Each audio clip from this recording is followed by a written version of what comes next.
Hello, hello, hello. My name is Trina, and I am a Ugandan, as Ambrose said. I'm currently working at an immigration law firm here in Canada. So I have a background in law, did both my bachelor's and master's in law. A fun fact about me, I'll give. I love cycling. I love going cycling in parks, especially around Ottawa, because there's quite a few. Hey, okay. I like that you threw in the passion as well. It's like I like doing this. That way people who like cycling can also relate, right? Right.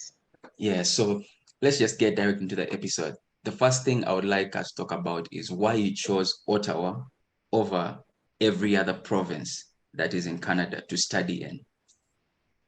Right. So for those of you who don't know, Ottawa is the capital of Canada. Many people think it's Toronto or Vancouver, but that's incorrect. It's actually Ottawa. The reason I chose Ottawa, that's a great question. I wanted a balance between busy life and fun and exciting thrill, but also something that had a quiet side to it. I didn't want something that was on either of the extremes. I wanted to find a perfect balance where I can live in the city, but also be able to escape to some quietness. And when I did my research and looked into the different cities around Canada, the different provinces around Canada, Ottawa was the one that just stuck home. It was one of those cities that you looked at and you did research on, and you look at the pros and cons and the challenges you'd experience and all that. And it's just a pretty well-rounded city that I like. Hmm. Personally, I fall in the category of people that you said think Ontario is the capital. I literally just discovered right now that it's Ottawa. Has this always been the case, or it's recent that it has switched? No, so Ottawa has been the capital since day one, since Wow. the British, in the process of the British, after they colonized Canada and all that, they eventually declared Ottawa as the capital. I don't remember the years because I'm Mm, not history like that, mm, but yeah, it's always been the capital. It's just that Toronto is the most known. Many mm, people always hear about Toronto. It's probably one of the most vibrant cities. But you know what? I will say Toronto, Ottawa is the capital of Canada. Toronto is the capital of Ontario. So Canada is split into 10 different provinces that I know. mm. Each province has its own capital city. Toronto is the capital of Ontario, which is one of the provinces in Canada. Okay. Maybe It's that's where the mix-up comes in. yeah, it's obvious you've tapped in. I feel like you chose not to be ignorant about that because I stayed there for 9 months, and I'll tell you this much: I didn't even know how many provinces there were in Canada. So you've just taught me that, and I don't feel any type of way about it. It's like, uh, yeah, I stayed ignorant. That's just what it is. So yeah, let's move on to the next question. What was the biggest challenge for you moving to Canada and Ottawa specifically? Yeah. Um, I would say it was the need for being bilingual. So Canada is generally a bilingual country. Pretty much everything that's in English should be in French and vice versa. That's how they do it with their laws. And in Ottawa, that's how they did with literally everything. Bus stop announcements, they're doing it in both English and French. Mm. Um, so it was a bit challenging having to not really having a French background because all I know how to say is maybe snails and hello. I don't know anything beyond that. But yeah, At you need snails, you had me. I'm like, how do you even know what snails are called in French? uh, escargot. I learned it recently. it's what? Um, escargot. Cargo. A escargot. Escargot. Don't bite your tongue, For all my French viewers, I'm sorry. I just butchered it. You already know what it is. Me uh, too. But yeah, so Ottawa is filled with a lot of government agencies because it's the capital. So you find a lot of parliament and government related organizations having their headquarters here, and a lot of corporations that deal with government.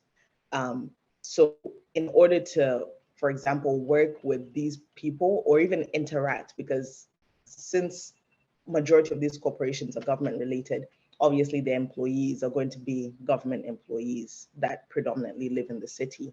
And in order to get these positions, you have to be bilingual. So that's one of the downfalls I found. It was just having to integrate in a city where both English and French, it's not like you can't get around, but it would be helpful to have French in order to be able to get around. And Quebec is right next door. It's just across a bridge. So a lot of the French speakers from Quebec are coming over to Ottawa because it's just the most ideal thing to do. So yeah, English and French, the difference. Other locations you'll find won't really have this problem because they primarily operate in English. So it will be a lot easier for someone to kind of settle down and get situated in those cities. Yeah. And this was also impacting your education. Was this impacting your education as well? Not necessarily, because the program that I chose at the university, they had both the English and the French version. Surprise, surprise. So I opted for the English version. But what it would do is, for example, if there's some courses in French that you translate and they seem really interesting, you can't really take part in those courses because you don't understand or speak French, and everything is going to be in French. Okay. So it also kind of boxed in the number of courses that I was able to select for my program. Oh, so it wasn't like a 1-to-1 ratio whereby if there is a course, I don't know the courses, but let's say entertainment law, there was no a 1-to-1 entertainment law in French and English. Not always. So you would find Okay. some courses did have the French and English equivalent if, for example, the professor was bilingual. So I had a course in international investment law, and our professor was bilingual. So he did the course both in English and in French. But there are other courses where I want to say, let me see, like, do I remember the courses? There are other courses where you would, it's a while back, but there are other courses where the professor only spoke English or only spoke French, and you were least favored if you didn't speak the other language. Yeah. Okay. Okay. And then you haven't told them, I don't know if you mentioned this in your intro. Did you tell them the university you went to? I did not, no. So I went to the University of Ottawa. I'll probably refer to it throughout this time as Ottawa U or U Ottawa. That's the lingo we use here. So it kind of comes as second nature. Okay. On a scale of 1 to 10, right? Because you studied in Uganda, you studied in Kenya, you've studied in the UK, and now you studied in Canada. On a scale of 1 to 10, if you were to compare your experience across these different countries, where does University of Ottawa and your experience there fall on a number scale of 0 to 10? Oh, that's a tricky one, because I feel like I've studied in these four different countries, but they've all been at four different stages in my life. So in Uganda, it was when I was like really young and wasn't really understanding what was going around. In Kenya, I was trying to discover myself and go through that phase of teenagehood. And then in the UK was, you're just phasing into adulthood. You're trying to figure out living alone and sustaining yourself in a country without mommy and daddy being at close proximity. And then in Canada, it's okay, you're about to start establishing yourself. What connections are you looking for? What people are you trying to interact with, and what are the benefits of these interactions going to be? So it's hard to gauge and place them all on a scale like that. But if I'm looking at strictly the educational institutions, I would rank U Ottawa at maybe I would give you Ottawa like a solid 6. Like a solid 6. And here you're ranking out of is this your experience or just general in Canada? Just my experience. And it's not that a 6 is bad, but I'm just comparing it to, for example, the university I attended in the UK, which was the University of Sussex, or the high school I attended in Kenya, which, yeah. So I'm just comparing it to all these different places, and I would give it a 6. Okay. I think you've answered that question really well, because there are aspects I hadn't considered. The fact that you were developing at different stages.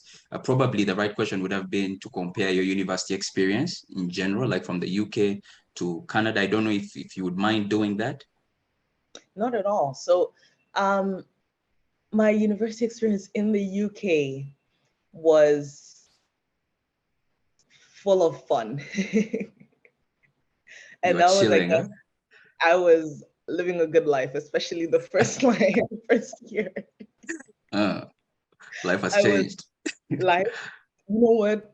It took a drastic turn, but Mm, yeah, the UK was it was full of fun because I guess the people that I was interacting with at university were different. So I was interacting with a lot more younger people or people my age, people who had just come into university and we were trying to figure life out together. We were trying to figure out what entertainment we like. So we were very adventurous with the activities we took part in, the courses we were taking part in. We were very, excited and more thrill driven.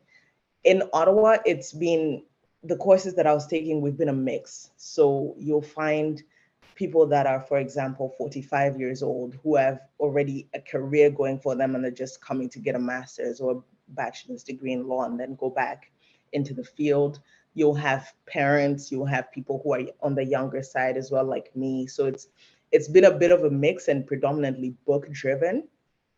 um, it's yeah, so I had to just focus on books and get that degree because there wasn't time really to say I'm going to go and play with this person. Not many of them had that time anyway. So if they don't have time, you can do it yourself, but you can do it yourself for so many times, you know? yeah, and it gets old.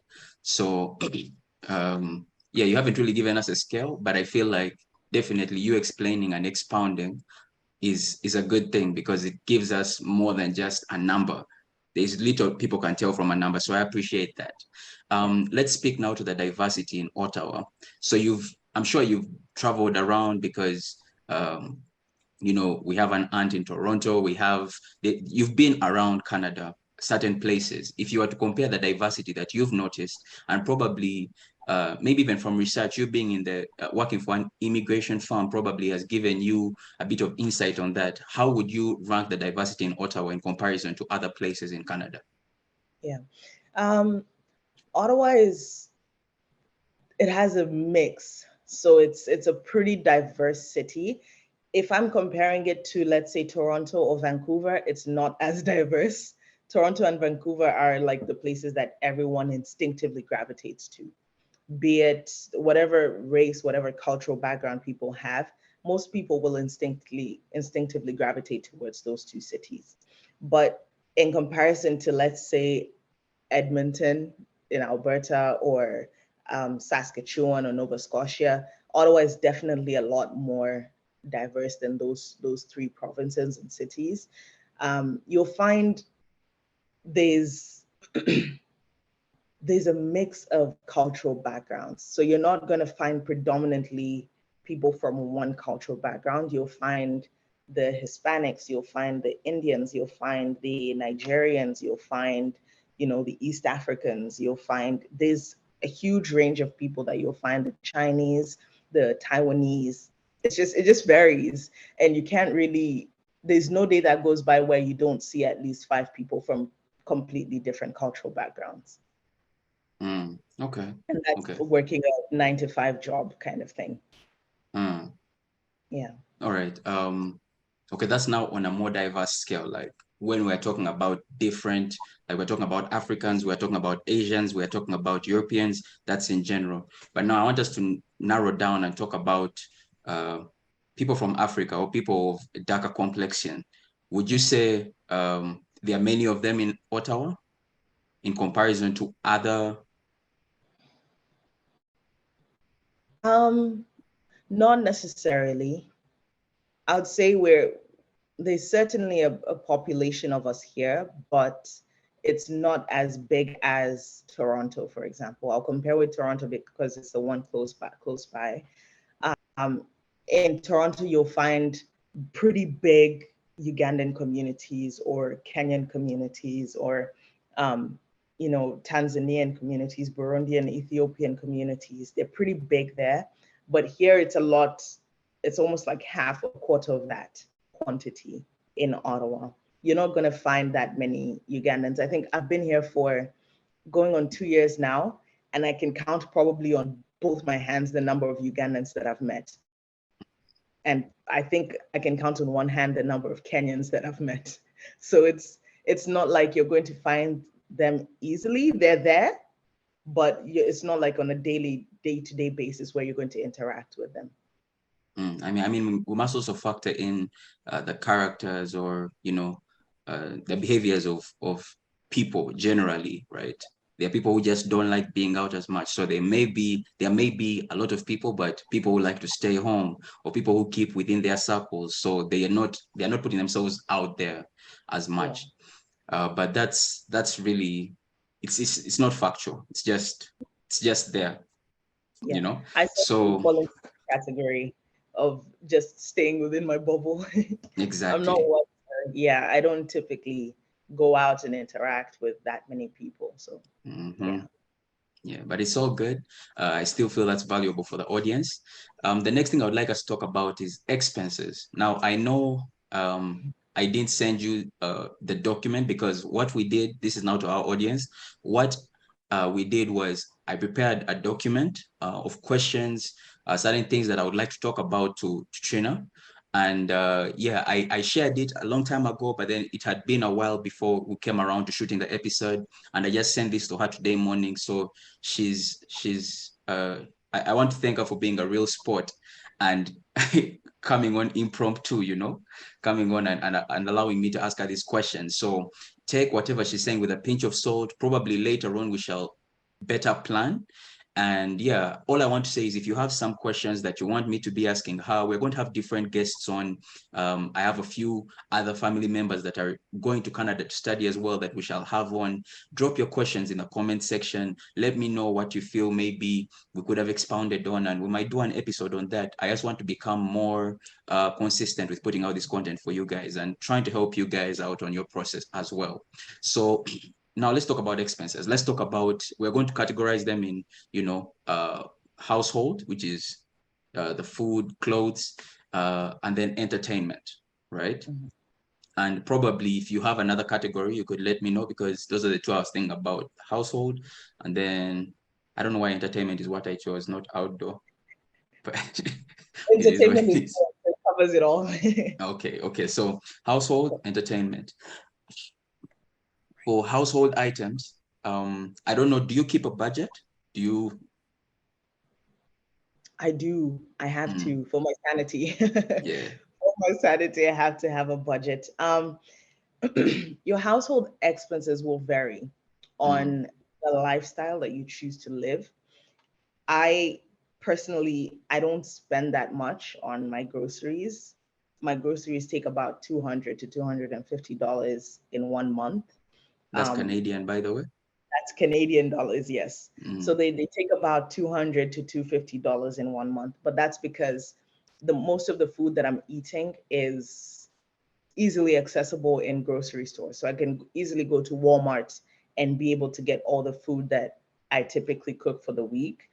But you find I have friends who spend $500 in 1 month on groceries and household foods because they want the food they're eating is like home food, you know? Like they're Nigerian. The person I'm speaking about is Nigerian. And the food that she's eating is like goat meat, and there's a specific type of stew that they make, and all these small ingredients. It adds up. spices, all this, yeah. It adds up. And when you're buying these foods, you're not getting them from a regular Walmart or independent grocer or whatever, Loblaws or whatever the case is. You have to go to specific, you know, stores that are selling African food or food from back home. With that comes importation, and the costs of that food is definitely different from what Walmart would have.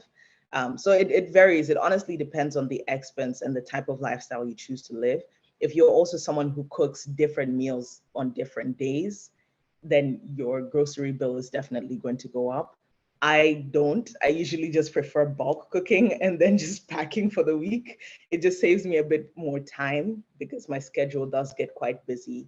So that also cuts it down because I'm bulk shopping. And when you're bulk shopping, you're not really spending that much on different, cooking different dishes. Mm. Yeah. Okay. I feel like you may not have these stores. You've spoken of African stores. I'm sure there are those that are focused on like East African food, Ugandan, Kenyan, Tanzanian. Then you'll find West Africa because our palates are different, right? Probably later on, and this is to the audience, we'll probably do a video on some of these places whereby she actually intentionally explores these places and we come and talk about it. So subscribe to the channel to get this information. I'm not going to press her to give us some of these stores right now because I haven't prepared her for that. It wouldn't be fair. So yeah, just let me know down in the comment section where you're from and what kind of food you would like us to cover, stores, and we shall talk about that maybe later on.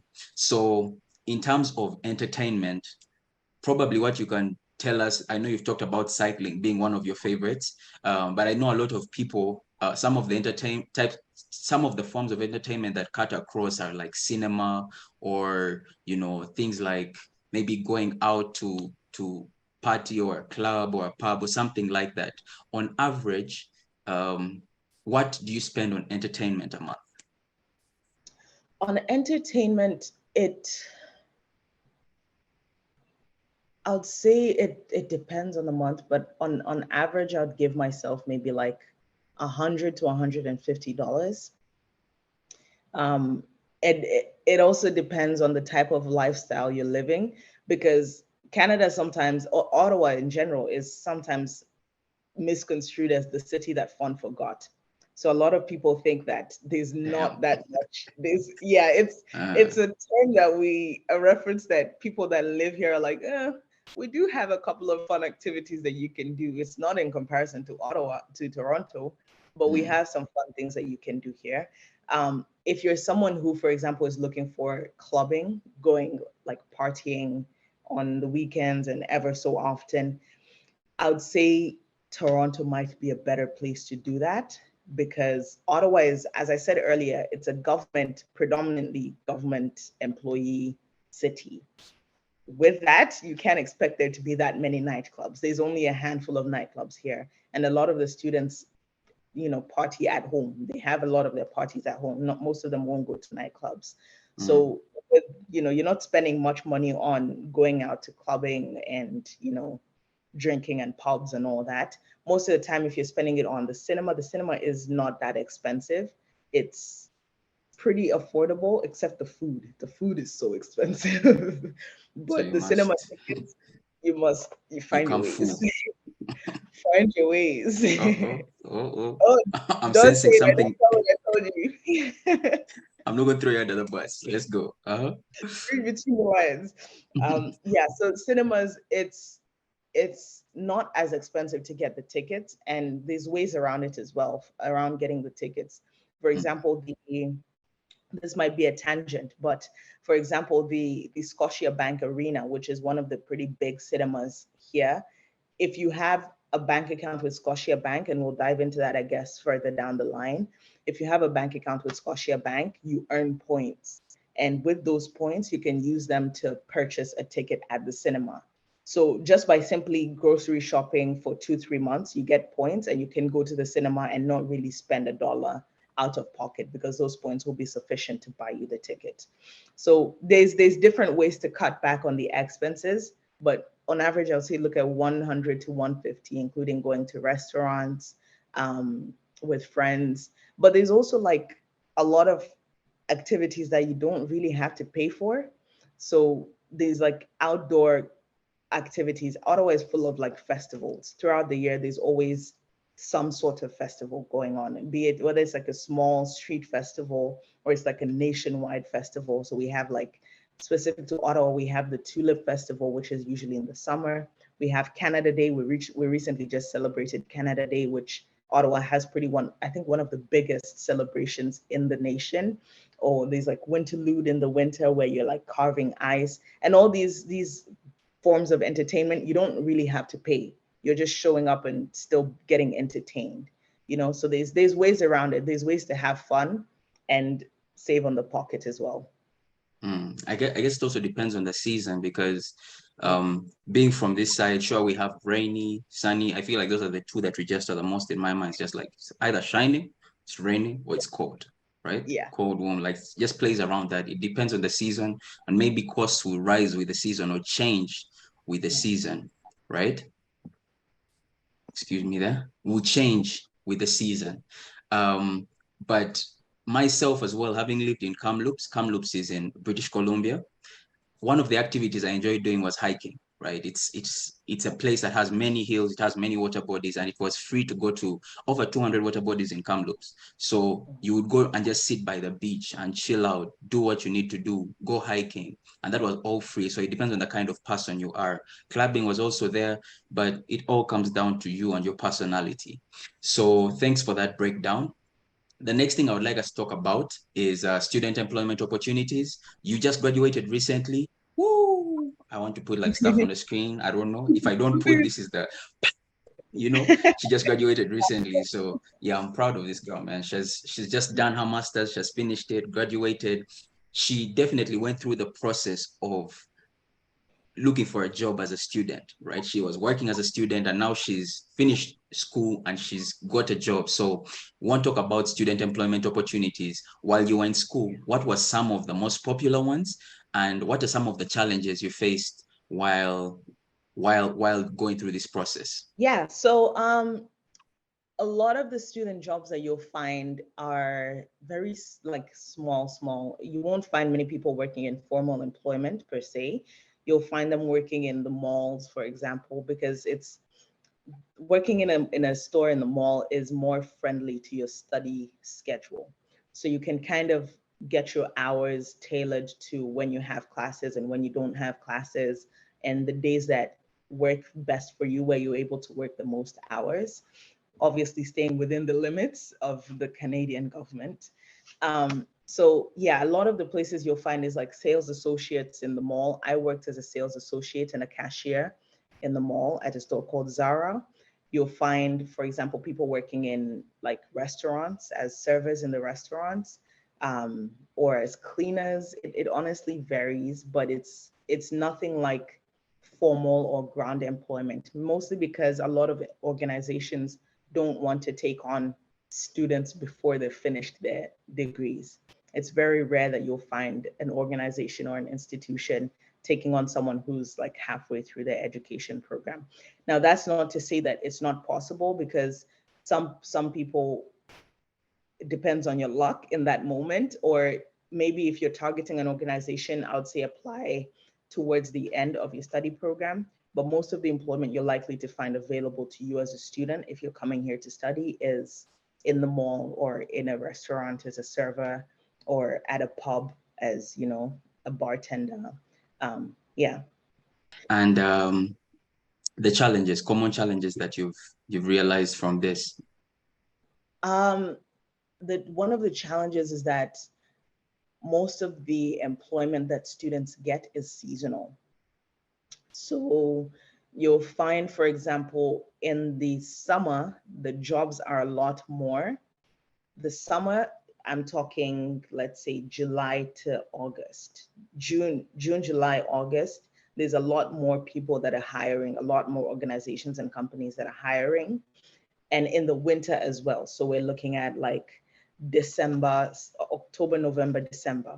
And the reasons for this is because those are the times in the year where many people are going to be chilling in the mall, either because it's too hot outside or it's too cold outside and they can't be bothered to be roaming around. So where else can they be in the mall where there's AC or heating? So that's when you'll find a lot of people are hiring. But if you're trying to get a job in between, that's one of the challenges. If you're trying to get a job like January, February, those are pretty slow months, and many people won't be hiring in those periods.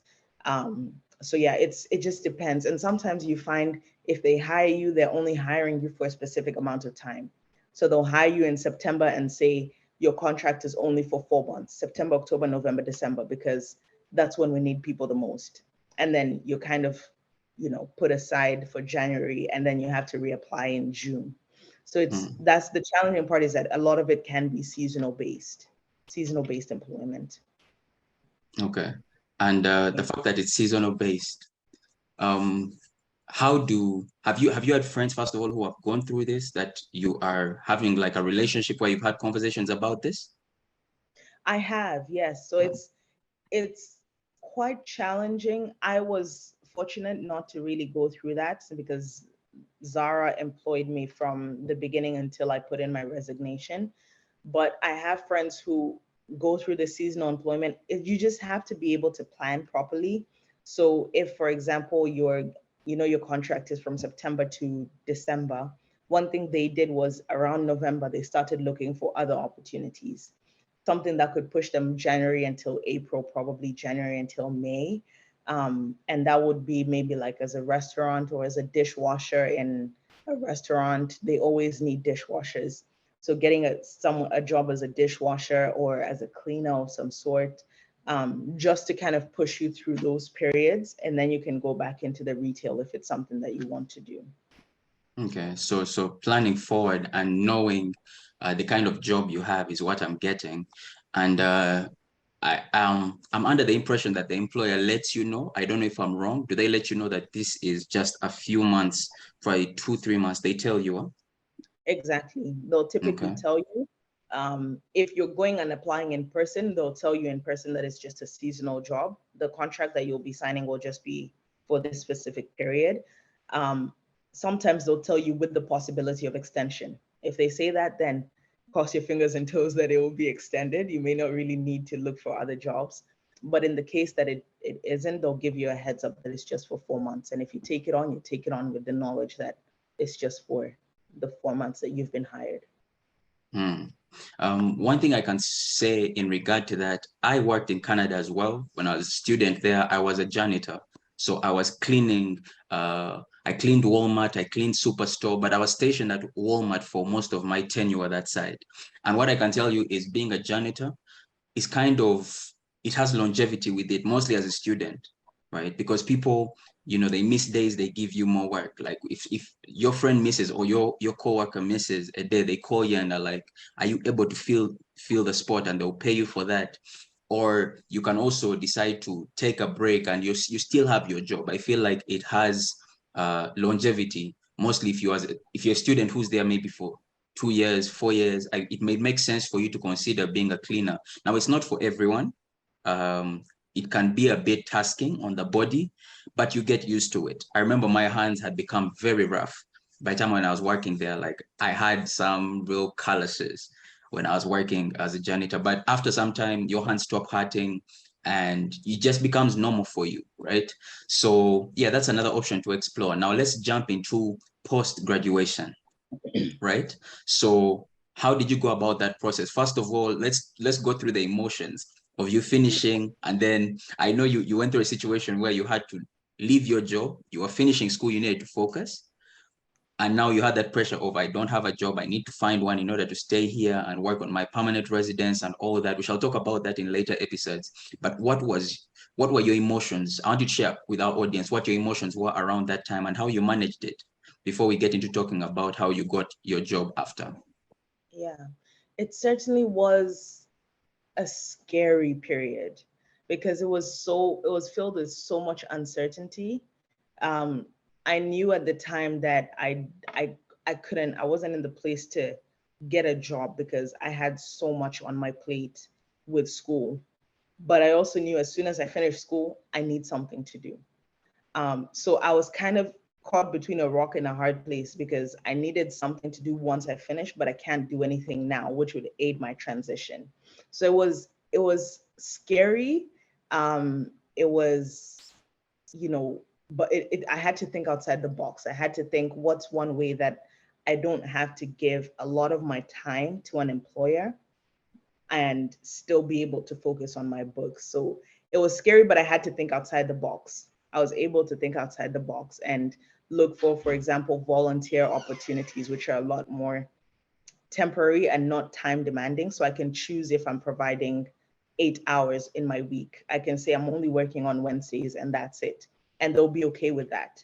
So that's one way I had to go about it and hope and pray that this person that I volunteer for hires me after, but it's not guaranteed. It's not as certain. Mm.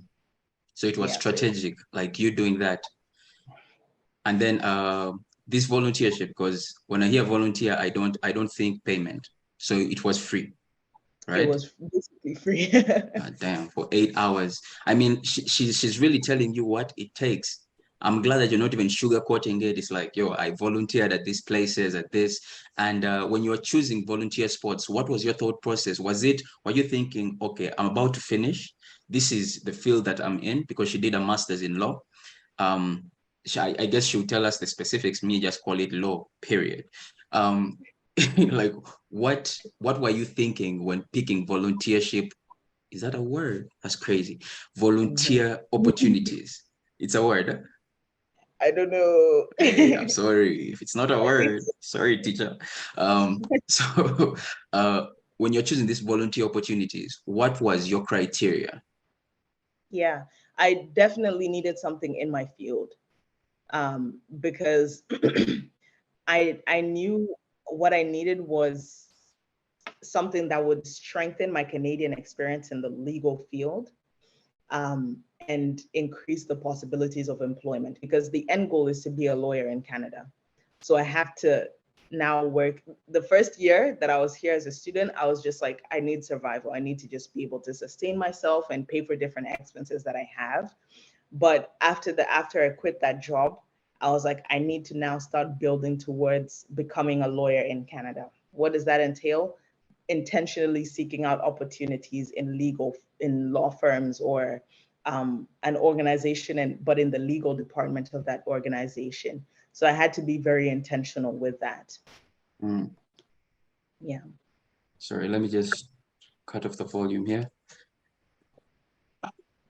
Okay, so being in law, you decided my volunteership opportunities are going to be aligned with that, because this is where I want to build my network or my experience. That's a key point for you people that are watching that want to go and study and live in Canada.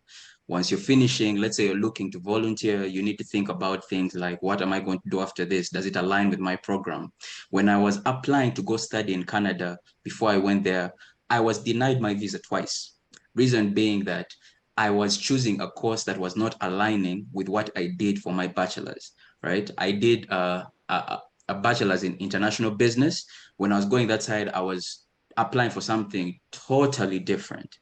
And that was the reason I got denied twice. The third time, I decided to go for an MBA, and that's when I got it. So kind of apply the same thinking when you're selecting these volunteership opportunities, or even jobs. If you get a job that aligns with what you're already doing, that is the jackpot. Just based off of my experience talking to people in Canada, having been there, and also talking to my sister and my relatives on that side. So now let's talk about you finishing and now getting the job that you're doing right now. How did you go about that? Yeah. So um, it actually ties in pretty well, because when I initially contacted the people that are currently employing me, I did it with the intention of volunteering for them. So it was one of those companies that I called in and I was like, listen, I'm willing to volunteer. I'm willing to work for 1 day a week, maybe two, depending on, my schedule and what the needs are. But I'm willing to do it for free. At the time, they weren't really hiring or looking for anyone, so I didn't get the volunteer position. I got it somewhere else. But they called me back later when they were hiring, and took me through the hiring process. I went in knowing that I was going to get a volunteer position. Thankfully, they hired me. They changed their mind and hired me just in time when I finished my program. And yeah, that's exactly how I got it. It was initially my willingness to volunteer that just turned into an employment opportunity. I like how we just talked about volunteership, and then you just came through with a testimony real quick. You're like, yo, I volunteered and now I'm working. I'm being paid because I volunteered. So guys, I don't think there's a better segue than this. That short period without work into your job, it's volunteership that got her there. So what you're doing, probably if you could just explain to the audience, because I'm sure later on we are going to be talking about that. I know there are laws around talking about immigration when you are not someone who is who is licensed to talk about it. But probably if you could just give them a bit of details about what you do, and maybe later on we can talk about if you're licensed. Yeah, just don't jeopardize yourself. That's what I'm saying. That's basically what I'm saying. I shoot myself in the foot. Yeah, Exactly. I it's a tricky field, the immigration field, because there's so much sensitivity around it.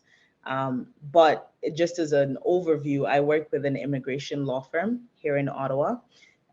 We do a lot of work on study permits, visitor visas, PR settlement, humanitarian and compassionate grounds, citizenship applications, pretty much anything or majority of the things immigration related. The law firm that I work with deals with it. Um, it's I'm not yet licensed. I'm in the process of being licensed, so I don't work as a lawyer just yet at the firm. But I'm hoping in the next year I'll be able to get licensed and start that journey. Okay, okay. And I guess we shall talk more about that when you are licensed. Mhm. So, what is it you exactly do? So I work as the supervisor, so my work is a lot more broad than there's a lot more on my plate than other employees.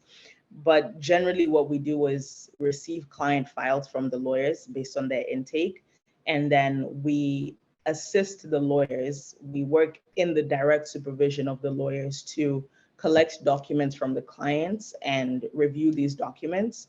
Once we see that the documents are satisfactory and the application forms are complete, we hand the file back to the lawyer, because ultimately the lawyer has to do their own review. There's two lawyers, so they have to do their own reviews, and then they submit the applications. So we also do like federal court issues. So if you get like a visa refusal, we can handle the federal court issues. We may be able to handle the federal court issues. But yeah, as a general gist, it's taking on files, collecting documents for the clients and the application forms, making sure everything is correct and you're not really tangling yourself up, and then sending it back to the lawyers for their review and all that, and then they submit the applications. Okay, okay. Thanks for sharing that. I personally are looking forward to the time you're licensed, because then we can actually have a discussion. We can actually have a lawyer on the platform to talk to us about these things. Guys, drop your questions below, because this is someone that's going to be a valuable asset later on. You're going to have your questions literally answered. That's what this channel is about, giving information about studying in Canada, now working in Canada, because she has had experience studying there as well. So now she's working. You're going to have this full experience of someone that has gone through the transition. I studied there, I'm working there, I'm getting my permanent residence, and what the future looks like for them. Follow us on this journey. Now, for the last part of this video, this is really the last question. You are part of the group that pioneered in-class sessions post the Rona. I don't even want to say the word because they get flagged on YouTube. They start putting it's just something weird that happens when you talk about the that beast. So I would like you to share your experience being, sorry? I said the beast that we all fear. The one who shall not be named. That's a very Exactly. niche reference for my Harry Potter fans. But anyway, I would like you to talk about you being a pioneer, or part of the group that pioneered the in-class sessions post that. Yeah. Yeah. So I did the rest of my bachelor's degree in the UK, the final year of my bachelor's degree in the UK, and the first semester of my master's degree in Canada. I did all of that digitally. I did it online on Zoom. All my classes were conducted virtually. And it's something that I became very accustomed to. Um, it was so convenient just being able to roll out of bed, throw on a top, and just to have your class done and then go back into bed and do your studying or whatever the case was. I switched to in-person classes in January. I think January 2022 is when I had my first in-person class. It was it was it was a challenge. It was a challenge because you're not used to having physical discussions with people. You're not used to physically interacting with your lecturer. The workload they're giving you is different because now they can see you physically and monitor what you're doing close up. So it was definitely a lot more tasking mentally. having to go back to class in person. But the way Ottawa did it was they kind of phased us into it. It's not like it ended and then they just dumped us into in-person classes and said you have to attend. They phased us into it, and it was a very gradual system. So it was hard in the beginning, but it was so easy to get used to and kind of adapt and incorporate that into the way your brain is wired right now, from the virtual to in-person classes. And then let's talk about, being a student in class right now. Are people still wearing masks? Is it a requirement or? No, it's not a requirement. We've kind of like given up with masks. I mean, you'll find the odd one or two students that still wear masks. Perhaps because they have medical conditions or because it's a choice that they're making. But majority of the people, masks. I don't know. I don't remember the last time I used a mask. Even during that time when we were doing in-person classes, I didn't wear a mask even once. I just, yeah, they were kind of gentle with it because we'd reached a point where we were all tired of them. So not many people wore them.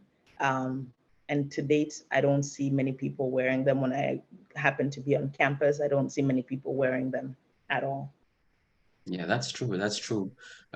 Even on this side, I haven't passed by my old university or maybe I'm doing something there and I'll see the one old student, like you said, who's wearing a mask, the whole time. So it could be for different reasons, but we've also seen that transition here, where students or people on campus have moved past the situation that happened from 2020 to 2022. It's still kind of around, but not really. The whole feeling that was around it at that time seems to have fizzled away a bit.